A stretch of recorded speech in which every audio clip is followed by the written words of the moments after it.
All right, let's dive in. Today, we're taking a trip to Mexico. Ooh, sounds fun. We'll be exploring three states, Michoacan, San Luis Potosi, and Tlaxcala. And our guide for this journey, Let me guess, more listener mail. you got it. Some detailed personal notes we got from someone named Kelly. Sounds like they did their homework. Yeah. Always exciting to see what people are passionate about. I know, right? So buckle up. We're about to unearth some hidden gems, figure out what makes each of these places unique. And maybe even spark some wanderlust along the way. I'm all for that. Me too. Let's start with Michoacan. It's often called the soul of Mexico. Oh yeah, I've heard that. What makes them say that?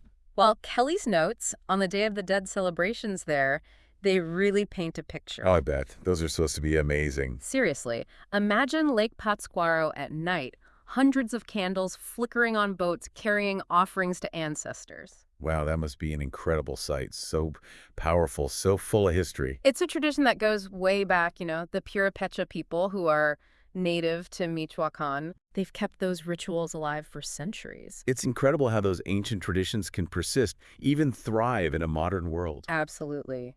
And speaking of bringing the past and present together, remember the movie Coco? Of course.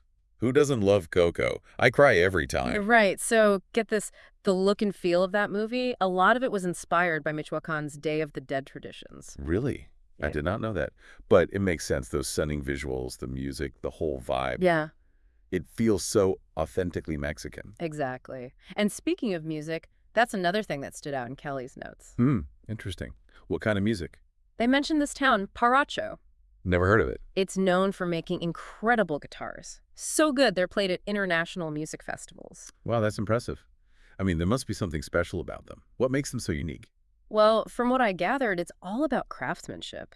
The techniques they use have been passed down for generations, and the wood they use specific types that create this incredible sound.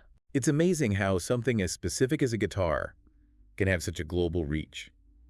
It's a reminder of how interconnected we all are through music and culture. It really is. Now, of course, we can't talk about a region without mentioning the food, and Kelly did not hold back on the culinary details. Oh, I bet. Mexican food's one of my favorites. So what did Kelly rave about? Carnitas, corindas, sopa tarasca, the list goes on. But get this, there's this ice cream called nieve de pasta. Ice cream. Okay, I'm intrigued. What makes it special? It's this traditional ice cream you find in Pátzcuaro. It's made with this slow churning method, gives it a super creamy, almost chewy texture. Sounds interesting. Definitely different from your average scoop. What about the flavors? They use local fruits and nuts, sometimes even infused with cinnamon. Cinnamon ice cream. Okay, you had me at cinnamon. That's right up my alley. And speaking of delicious things, Michoacan is known for avocados. Avocados. Oh, come on. Everyone knows about Mexican avocados. Yeah. I practically live off of guacamole. True. But did you know that Michoacan is the world's largest avocado producer? Wow, that's a lot of avocados. I mean, it's a huge industry.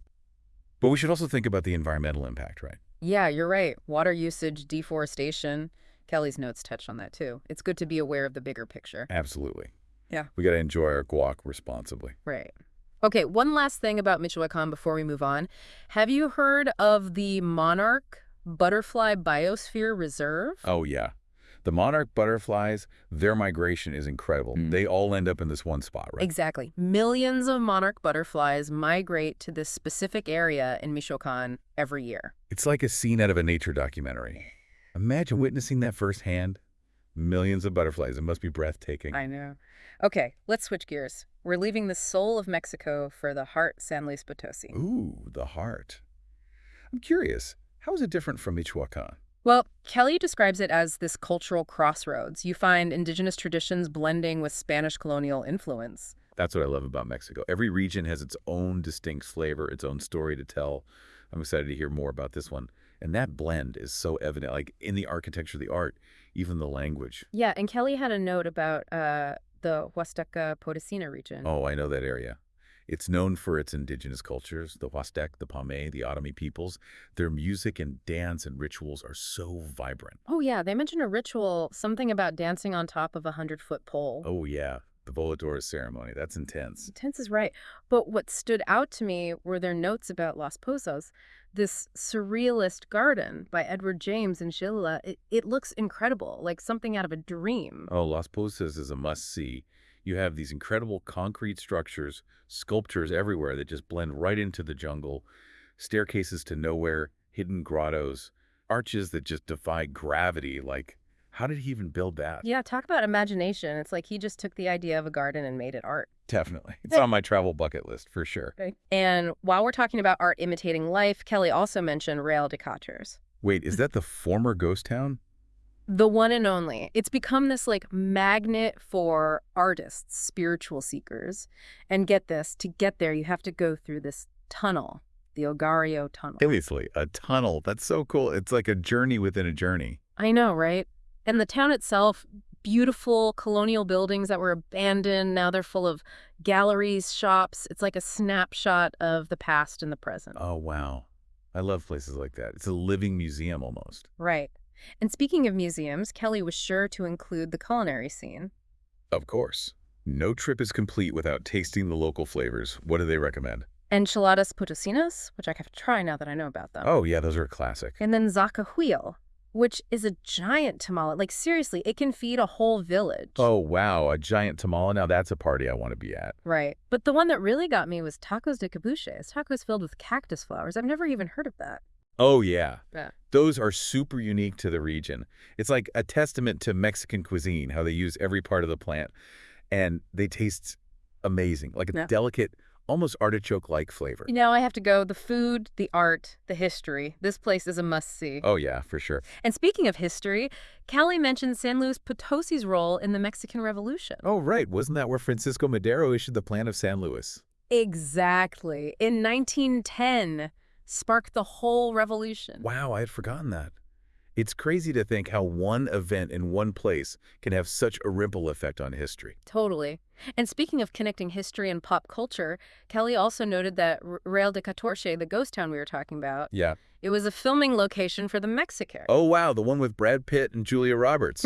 I love that movie. It's funny how a place you might never have heard of can suddenly become familiar through a film. Makes you want to see it for yourself. I know, right? But speaking of places with fascinating stories, let's move on to our final destination, Tlaxcala. Tlaxcala. That's the smallest state in Mexico, right? Yeah. Tiny but mighty. It's actually known as the cradle of the nation, which is a pretty bold statement. The cradle of the nation.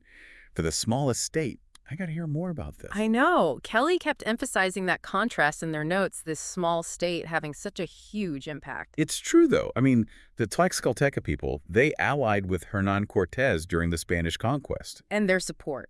It was instrumental in the fall of the Aztec Empire. Talk about shaping the course of history. It's a complicated legacy, for sure. A lot of debate surrounding their role. Understandable. Definitely.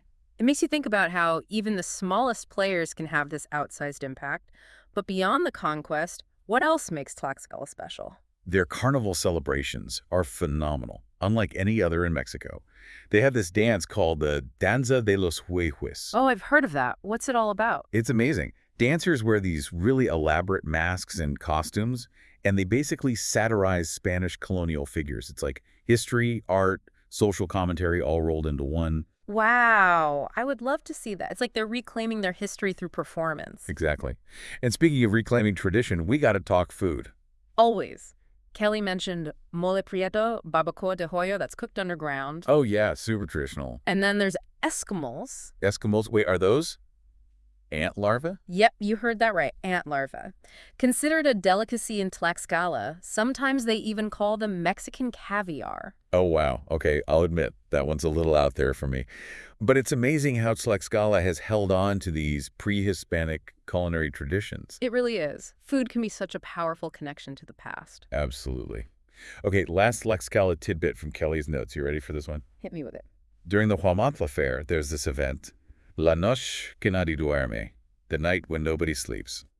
The night when nobody sleeps, why is that? Because they turn the streets into these insanely intricate carpets made out of colored sawdust. Sawdust carpets. Wow, I've never heard of that. That's incredible. It's a huge religious event.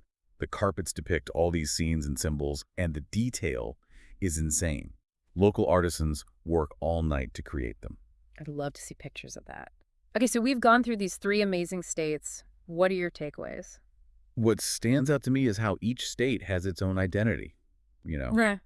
but they're all still part of this bigger Mexican culture. It's a good reminder that diversity is what makes a place so rich. It really is. And it makes you realize that these smaller, lesser known areas have a huge impact on Mexican culture as a whole. For sure. Like, think about the Day of the Dead traditions we talked about at Michoacan, or the guitars from Paracho. They're known worldwide.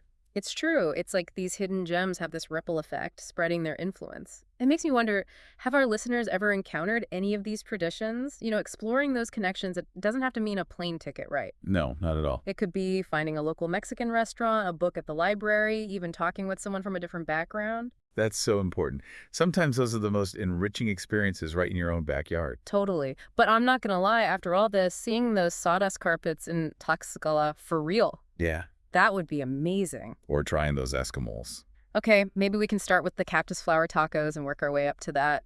Baby steps. Sounds like a plan. Seriously, though, this deep dive has really shown me how much there is to Mexican culture, and we've only just scratched the surface. Oh, for sure. These 3 states alone, there's a lifetime of stuff to explore there. I know. And that's the whole point of travel, isn't it? It's more than just checking things off a list. Exactly. It's about experiencing new cultures, new ways of life, and honestly, you learn a lot about yourself along the way. Yeah, you learn to see the world differently. And sometimes the places you least expect can teach you the most. So true. Well, I think we've reached the end of our journey today.